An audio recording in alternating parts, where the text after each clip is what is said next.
கோல்டோட price இனி வரக்கூடிய நாட்கள்ல பெரிய அளவுல ஆட்டம் காண போகுது அப்படின்றது மட்டும் நமக்கு தெரியுது. ஏன் அப்படின்னா, ரஷ்யா ஒரு பக்கம் மே 1ஆம் தேதியிலிருந்து ரஷ்யாவிலிருந்து கோல்டு எக்ஸ்போர்ட் அப்படிங்கிறத பேன் பண்ணியிருக்காங்க. On the other side Turkey அவங்க கிட்ட இருக்கக்கூடிய கோல்டை தொடர்ந்து வித்துக்கிட்டே இருக்காங்க. அதுக்கும் இதே மாதிரியான ஒரு சில காரணங்கள். ஒரு கண்ட்ரி கோல்டை எக்ஸ்போர்ட் பண்ணக்கூடாதுன்றாங்க. ஆன் த அதர் சைடு இன்னொரு கண்ட்ரி கோல்டை அவங்க கிட்ட இருக்கிற கோல்டை வித்துக்கிட்டே இருக்காங்க.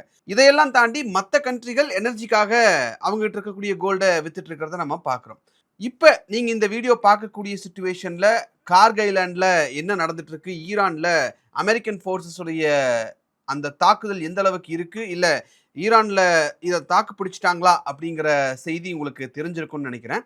பட் இந்த விஷயம் இனி வரக்கூடிய நாட்களில் கோல்டு ப்ரைஸஸை எப்படி அஃபெக்ட் பண்ணும் உங்களுக்கு நான் எக்ஸ்பிளைன் பண்ணுறேன்.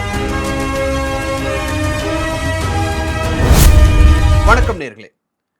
இந்த கோல்டு அப்படிங்கிறது ரேட் ஏறி இருக்கணும். பட் இந்த விஷயங்கள், அதாவது வார் நடந்துட்டு இருக்கக்கூடிய சுச்சுவேஷன்லையும் கோல்டு அப்படிங்கிறது இறங்கிட்டு இருக்கிறத நம்ம தொடர்ந்து பார்க்குறோம். அதுக்கான காரணங்கள் என்ன அப்படிங்கிறது நம்ம நிறைய தடவை பேசிட்டோம். அப்படி இருக்கும் போதும் கோல்டு அப்படிங்கிறது இன்னைக்கு விற்கிறாங்க அப்படின்னா ஒரு விஷயம்தான், சர்வைவல். நாங்கள் இன்னைக்கு எங்களுடைய எக்கானமியை நடத்தணும், உயிரோடு இருக்கணும் அப்படிங்கிற ஒரு சுச்சுவேஷனுக்காக கையில் இருக்கக்கூடிய கோல்டை கொடுத்துட்டு வாழ்க்கையை நடத்தக்கூடிய சுச்சுவேஷனில் தான் எல்லா நாடுகளுமே பெரும்பாலும் இருக்கிறத நம்ம பார்க்குறோம். அதில் ரஷ்யா ஒரு முக்கியமான வேலை பண்ணியிருக்காங்க. என்ன அப்படின்னா, ரஷ்யா வந்து உலகத்திலேயே 2வது கோல்டு ப்ரொடியூசர். அவங்க மார்ச் 25ஆம் தேதி புட்டின் வந்து ஒரு அரசாணை வெளியிடுறார்.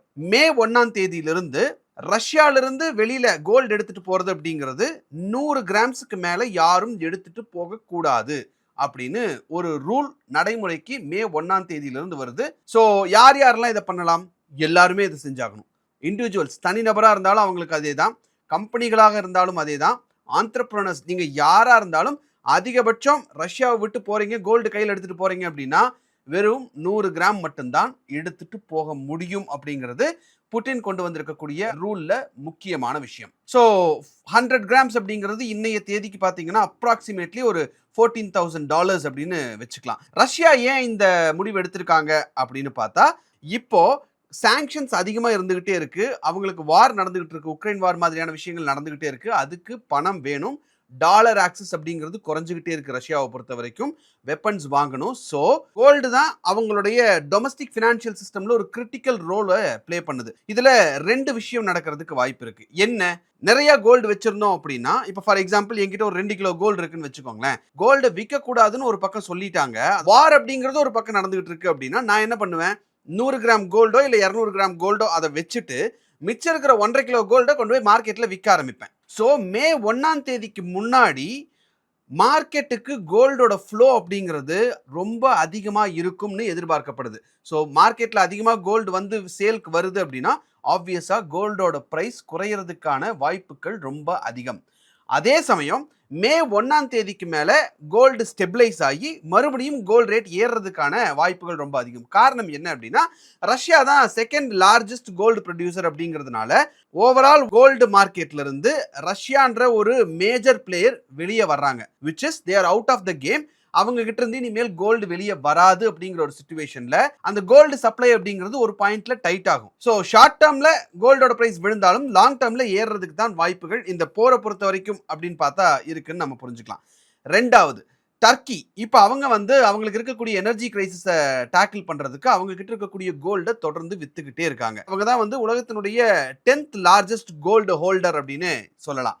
இப்போ எமர்ஜென்சியில் அவங்க கம்ப்ளீட்டாக அவங்க கோல்டை வித்துக்கிட்டே இருக்காங்க. ஃபார் எக்ஸாம்பிள் இப்போ ஜனவரி மாதம் 2026 நீங்கள் பார்த்தீங்கன்னா மொத்தமாக அவங்க கிட்ட ஒரு 603 டன் கோல்டு அவங்க வச்சிருந்தாங்க. வேற இப்போ ஏப்ரலில் பார்த்தா அது 480 டன்னாக குறைஞ்சிருக்கு. இந்த 2 மாசத்துல ஏறக்குறைய ஒரு 120 டன் ஆஃப் கோல்டை மார்க்கெட்டில் அவங்க வித்திருக்காங்க. அதை வந்து gold swap as well as outright selling அப்படின்னு சொல்லி 2 விதமா பண்ணிருக்காங்க. கோல்டு ஸ்வாப் அப்படிங்கிறது இப்போ டர்க்கியோடைய சென்ட்ரல் பேங்க் இருக்கு, அவங்க கிட்ட கோல்டு இருக்கு, அதை கொண்டு போய் இன்னொரு பேங்க்ல கொடுத்து அவங்க டாலர் வாங்கிட்டு வந்துருவாங்க. It will be more like an agreement. நாளைக்கு உங்ககிட்ட நான் வாங்கின டாலரை கொடுத்துட்டு மறுபடியும் இதே கோல்டை நான் திரும்ப வாங்கிக்கலாம். 2வது விஷயம் பண்றது அவுட்ரைட் செல்லிங். தொடர்ந்து கோல்டை வந்து மார்க்கெட்ல மொத்தமா வித்துறாங்க. அந்த கோல்டு போனது தான் மார்க்கெட்டுக்குள்ள போயிடும். திரும்ப வாங்குறது அப்படிங்கிறது அகைன் அவங்க திருப்பியும் வாங்குறதுக்கு தான் ஸ்டார்ட் பண்ண வேண்டிய சிச்சுவேஷன்ல வந்து டர்க்கி தள்ளப்படும். டர்க்கி இப்போ இதை ஏன் பண்றாங்க அப்படின்னா, ஆயிலோட பிரைஸ் தொடர்ந்து இன்க்ரீஸ் ஆயிட்டே இருக்கு. க்ரூட் ஆயிலோட பிரைஸ். டர்க்கியுடைய ஆயில் இம்போர்ட் அப்படிங்கிறது ஓவரால் அவங்களுக்கு தேவையான 90% ஆஃப் த ஆயிலை வந்து அவங்க இம்போர்ட் தான் பண்ணிட்டு இருக்காங்க. ஸோ எனர்ஜி பில் அப்படிங்கிறது பார்த்தீங்கன்னா இப்போ ஏறக்குறைய டபுளா மாறி இருக்கு. அப்படி இருக்கிறப்போ அவங்களுக்கு க்ரூட் ஆயில் வாங்குறதுக்கு டாலர்ஸ் வேணும். அவங்களுடைய கரன்சியான லிரா ஆல்ரெடி ரெக்கார்ட் லோல இருக்கு. அப்படி இருக்கிறப்ப லிராவையும் அவங்க ஸ்ட்ரென்தன் பண்ணணும் அப்படின்னா அதுக்கு டாலர் வேணும். ஸோ கோல்டை வித்து டாலர் வாங்கி லிராவோட ஃபாலை அவங்க ஸ்ட்ரென்தன் பண்ண பார்க்குறாங்க. அதாவது லிராவோட ஃபாலை கண்டெயின் பண்ண பார்க்குறாங்க அப்படின்னா மார்க்கெட்டுக்கு ஒரு சிக்னல் போகும். டர்க்கி டெஸ்பரேட்டாக தொடர்ந்து கோல்டை வித்துக்கிட்டே இருக்காங்க அப்படின்னு. அப்படி ஒரு சிக்னல் போனாலும் ஆட்டோமேட்டிக்காக அவங்களுடைய கரன்சியான லிரா வீக்காக தான் ஆரம்பிக்கும். அதனால இன்னுமே அவங்களுக்கு அதிகமான டாலர்ஸ் தேவைப்படும். அதனால அவங்க என்ன பண்ணுறாங்கன்னா கையில் இருக்கக்கூடிய கோல்டை கொடுத்துட்டு டாலராக மாற்றி ஒரு பக்கம் அவங்களுடைய எனர்ஜி கிரைசிஸுக்கு தேவையான பணத்தையும், இன்னொரு பக்கம் அவங்களுடைய கரன்சியான லிரா ஃபால் ஆகிட்டு இருக்கு இல்லையா, அந்த ஃபாலை கண்டெயின் பண்ணுறதுக்கும் அதை யூஸ் பண்ணிக்கிட்டு இருக்காங்க. ஸோ இதை பார்த்தீங்கன்னா ஒரு கம்ப்ளீட் லூப் தான். பட் இந்த லூப் அப்படிங்கிறது எப்போ முடியும் அப்படிங்கிறது இந்த வார் என்ன ஆக போகுது அப்படின்றத பொறுத்து தான் நமக்கு தெரியும். அடுத்தது வந்து ஈஜிப்ட். ஈஜிப்ட் வந்து இப்போ வார் எக்கானமி மோடுக்குள்ள வந்திருக்காங்க. என்ன அப்படின்னா அதுக்கு வந்து ஒரு சில விஷயங்கள்லாம் அவங்க முடிவு பண்ணியிருக்காங்க. அது என்ன அப்படின்னா நைட் 9 மணிக்கு மேலே எந்த கடையோ ஷாப்ஸோ மால்ஸோ ரெஸ்டாரண்ட்டோ எதுவுமே திறந்திருக்க கூடாது. வேறஸ் வீக்கெண்ட்ஸ்லையும் லீவ் ஹாலிடேஸ்லையும் நைட்டு 10 மணி வரைக்கும் கடைகள்லாம் திறந்திருக்கலாம். அதுக்கப்புறம் திறந்திருக்க கூடாது அப்படின்னு சொல்லியிருக்காங்க. கெய்ரோ பேசிக்காக வந்து சிட்டி நெவர் ஸ்லீப்ஸ் அப்படின்னு சொல்லுவாங்க. பட் இன்னைக்கு அவங்க எல்லாரும் 9 மணிக்கு போய் தூங்க வேண்டிய சிச்சுவேஷனுக்கு தள்ளப்பட்டிருக்காங்க. அதுக்கு முக்கியமான காரணம் இந்த வார். அதனால க்ரூட் ஆயில் பிரைஸ் இன்க்ரீஸ் ஆனது, அவங்களுடைய எனர்ஜி பில் இன்க்ரீஸ் ஆயிருக்கு அப்படிங்கிறத கண்டெயின் பண்றதுக்காக ஈஜிப்ட் இந்த நடவடிக்கை எடுத்துக்கிட்டு இருக்காங்க.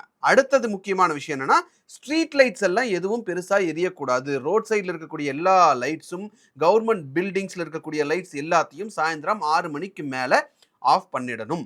அது பவர்ல தானே ஓடுது அப்படின்னாலும் அதுக்கும் செலவு பண்ணணும்ல. இப்ப இருக்கக்கூடிய சிச்சுவேஷன்ல அதுக்கு செலவெல்லாம் பண்ண முடியாது. அதனால சாயந்தரம் 6 மணிக்கு எல்லா லைட்டையும் ஆஃப் பண்ணிடுங்க அப்படின்னு சொல்லி ஈஜிப்டுடைய பிரைம் மினிஸ்டர் ஒரு பிரஸ் மீட்ல சொல்லியிருக்காரு. சரி, இவங்க கிட்ட இதெல்லாம் சொன்னா இவங்க செய்வாங்களா அப்படிங்கிற ஒரு விஷயம் இருக்குல்ல. அதனால என்ன பண்ணிட்டாங்க, பெட்ரோல் டீசல் பிரைஸையும் ஒரு 30-40% இன்க்ரீஸ் பண்ணி விட்டாங்க. ஸோ பிரைஸ் இன்க்ரீஸ் ஆச்சுன்னா ஆட்டோமேட்டிக்காக மக்கள் வாங்குறத குறைச்சிருவாங்க. ஸோ நமக்கு அந்த பில் அப்படிங்கிறது, அதாவது இம்போர்ட் பில்லுங்கிறது குறையிறதுக்கு வாய்ப்பு இருக்குன்னு சொல்லி பெட்ரோல் டீசல் பிரைஸையும் இன்க்ரீஸ் பண்ணிட்டு டீசல் இன்டென்சிவாக இருக்கக்கூடிய கன்ஸ்ட்ரக்ஷன் சைட்ஸில் நடக்கக்கூடிய ஒர்க் எல்லாத்தையும் நிறுத்துங்க, இல்லை ஸ்லோ டவுன் பண்ணுங்க, இப்போதைக்கு அது நமக்கு தேவையில்லை, அந்த இன்ஃப்ராஸ்ட்ரக்சர் ஒர்க் எல்லாத்தையும் நிறுத்துங்க அப்படின்னு சொல்லி ஈஜிப்டில் கம்ப்ளீட்டாக இப்போ வந்து ஒரு வார் எக்கானமி மோட்ல சர்வைவ் ஆகிட்டு இருக்காங்க. அடுத்தது பாகிஸ்தான். பாகிஸ்தான் பிரதமர் வந்து சபாஸ் ஷெரீஃப், அவர் வந்து இந்த ரம்ஜான் டே டைமில், அதாவது போன மாதம் திடீர்னு ஒரு நாள் டிவியில் வந்து நாட்டு மக்களுக்கு உரையாற்றியிருக்காரு. வழக்கம் போல் நாட்டு மக்களுக்கு உரையாற்றுறதுனா அதில் ஒரு ஷாக் இருக்கணும் இல்லையா. அதில் அவர் என்ன சொல்லியிருக்காரு அப்படின்னா, இப்போ மிகப்பெரிய பிரச்சனையில் மாட்டிக்கிட்டு இருக்கோம், இதெல்லாம் வார் தொடங்குறதுக்கு முன்னாடியே நடந்திருக்கு, அதனால நான் வந்து ஒரு சில விஷயங்கள்லாம் ரூல்ஸாக கொண்டு வர போகிறேன், அதை எல்லாரும் ஃபாலோ பண்ணணும். என்ன அப்படின்னா, மினிஸ்டர்ஸுக்கான சேலரியை அடுத்த 2 மாதத்துக்கு கட் பண்ணுறேன், அதே மாதிரி எம்பிஸ்க்கான சேலரியை 25% சேலரி கட் பண்ணுறேன், கவர்மெண்ட் வெஹிக்கிள் யூசேஜை குறைக்கணும். ஸோ அதனால இப்போ 100 கார் யூஸ் பண்ணிட்டு இருக்கீங்கன்னா 60 காரை நிறுத்திடுங்க, 40 காரை மட்டும் வச்சு யூஸ் பண்ணுங்க அப்படின்னு சொல்லியிருக்காரு.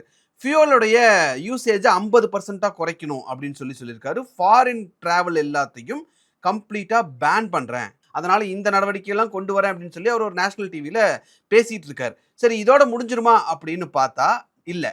அதுக்கப்புறம் தனிநபர்களுக்கு வராரு. என்ன அப்படின்னா வெட்டிங் ரூல் அப்படின்னு ஒரு விஷயம். பாகிஸ்தான்ல ஒரு கல்யாணம் நடக்குது அப்படின்னா அந்த கல்யாணத்துக்கு 200 கெஸ்ட் தான் அதிகபட்சம் வரணும். அதுக்கு மேல வந்தா நீங்க பெரிய அளவுல பெனால்டி பே பண்ண வேண்டியது இருக்கும்.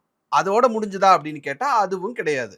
அந்த கல்யாணத்துல ஒரே ஒரு மெயின் டிஷ் மட்டும்தான் இருக்கணும். நீங்க பாட்டுக்கு 5 வகை 10 வகை 20 வகை எல்லாம் சாப்பாடு அந்த கல்யாணத்துல போடக்கூடாது. இந்த மாதிரி ஏறக்குறைய ஒரு 10ல இருந்து 15 எமர்ஜென்சி மெஷர்ஸை அனௌன்ஸ் பண்ணியிருக்காரு. அதுக்கு முக்கியமான காரணம் இந்த வாரா அப்படின்னு கேட்டா அதை நம்ம முழுசா சொல்லிட முடியாது. ஏன்னா ஆல்ரெடி ஐஎம்எஃப் தான் வந்து பாகிஸ்தானை பெயில் அவுட் பண்ணிட்டு இருக்காங்க. ஸோ ஒவ்வொரு தடவையும் அவங்க காசு கொடுக்கும்போது இதெல்லாம் செஞ்சாதான் உனக்கு நான் கடன் கொடுப்பேன், இதெல்லாம் செஞ்சாதான் நான் உனக்கு இவ்வளோ டாலர் கொடுப்பேன் அப்படின்னு சொல்லி ஐஎம்எஃப் தொடர்ந்து ப்ரெஷர் போட்டுக்கிட்டே இருக்காங்க. நாடு திவால் ஆயிடும் அப்படிங்கிறதுனால இதெல்லாம் செய்யுங்க அப்படின்னு சொல்லி கவர்மெண்ட் தரப்புல இருந்து மக்கள்கிட்ட இப்போ இந்த ப்ரெஷரை போட ஆரம்பிச்சிருக்காங்க. சரி, இந்தியாவில் என்ன பண்ணியிருக்காங்க அப்படின்னா, இந்தியாவில் என்ன நடந்துட்டு இருக்குன்றதை நம்ம தொடர்ந்து பார்த்துக்கிட்டே தான் இருக்கோம். என்ன கேஸ் தட்டுப்பாடு எப்படி இருக்குது, என்ன ஏதுங்கிறத நம்ம பார்த்துட்டே தான் இருக்கோம். இன்னும் பெட்ரோல் டீசல் ப்ரைஸ் இன்க்ரீஸ் பண்ணலை. பட் 1 lakh crore அளவுக்கு ஒரு ஃபண்ட் ஒன்று நாங்கள் ரெடி பண்ண போகிறோம் அப்படின்னு சொல்லி மத்திய நிதியமைச்சர் நிர்மலா சீதாராமன் ஏற்கனவே சொல்லியிருந்தாங்க. அது என்ன அப்படின்னா எக்கனாமிக் ஸ்டெபிலைசேஷன் ஃபண்ட் அப்படின்னு சொல்கிறாங்க. எதுக்காக? குளோபல் லெவலில் ஏதாவது மாதிரி ப்ராப்ளம் வந்தது அப்படின்னா நம்மளோட எக்கானமி தடுமாறாமல் இருக்கணும் அப்படிங்கிறதுக்காக இந்த 1 lakh crore ஃபண்ட் அப்படிங்கிறத நாங்கள் ஒதுக்குறோம் அப்படின்னு சொல்லியிருந்தாங்க.